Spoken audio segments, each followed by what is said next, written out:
కర్కాటక రాశి వారికి సంవత్సరం ఆదాయం 8, వ్యయం 2, రాజ్యపూజ్యం 7, అవమానం 3గా చెప్పబడుతూ ఉంటుంది. ఇక కర్కాటక రాశి వారికి ఉగాదితోని ఈ రాశి వారికి అష్టమ శని తొలగిపోయి కష్ట నష్టాల నుంచి విముక్తి అనేది మీకు లభిస్తూ ఉంటుంది. అనుకున్న పనులు, పెండింగ్ పనులు, శుభ కార్యక్రమాలు క్రమంగా పూర్తవుతూ ఉంటాయి. ఆదాయం బాగా పెరిగే అవకాశం ఉంది. ఆదాయ మార్గాలు మొత్తం కూడా మీకు విస్తరిస్తూ ఉంటాయి. వృత్తి, ఉద్యోగాల్లో హోదా పెరిగి పని ఒత్తిడి నుంచి బయటపడడం అనేది సంవత్సరము జరుగుతూ ఉంటుంది. ఆర్థిక సమస్యల నుంచి చాలా వరకు విముక్తి అనేది మీకు లభిస్తూ ఉంటుంది. మొత్తం మీద ఈ ఏడాదంతా ఆదాయానికి, ఆరోగ్యానికి అసలుకి ఎటువంటి లోటు అనేది ఉండదు. అయితే మే 25న గురుడు వ్యయస్థానంలోకి ప్రవేశించడం వల్ల ఆర్థిక వ్యవహారాలు కొద్దిగా అవకతవకలు చోటు చేసుకోవటము, ఆర్థికంగా కొద్దిగా నష్టపోవటము, ఆర్థిక సమస్యలు తలెత్తడము, వృధా ఖర్చులు పెరగటం వంటివి జరుగుతూ ఉంటాయి.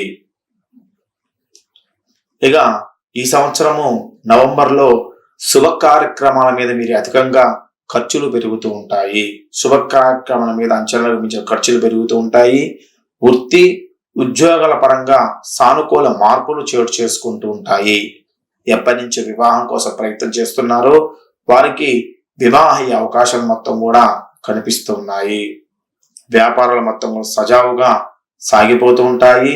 వ్యవసాయ రంగంలో ఎవరైతే వ్యవసాయ రంగంలో ఉండి ఎరుపు పంటను ఎవరైతే వేస్తున్నారో వారికి దిగుబడి చాలా అధికంగా వచ్చి మంచి లాభాన్ని పొందే అవకాశం అనేది కనిపిస్తూ ఉంటుంది. నిరుద్యోగులకి దూర ప్రాంతంలో ఉద్యోగం లభించే అవకాశం ఉంది. విదేశీయానాలు ఎక్కువగా జరుగుతూ ఉంటాయి. అనారోగ్యాల నుంచి కూడా ఊరట లభిస్తూ ఉంటుంది. దాంపత్య జీవితంలో ఉత్సాహం కొనసాగిపోతూ ఉంటుంది. విద్యార్థులు కొద్ది శ్రమతో ఉత్తమమైన ఫలితాలు సాధిస్తూ ఉంటారు.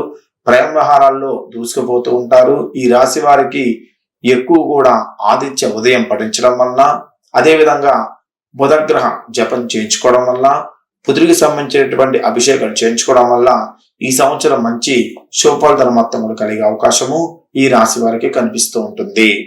తదుపరి మనము సింహరాశి గురించి తెలుసుకుందాం.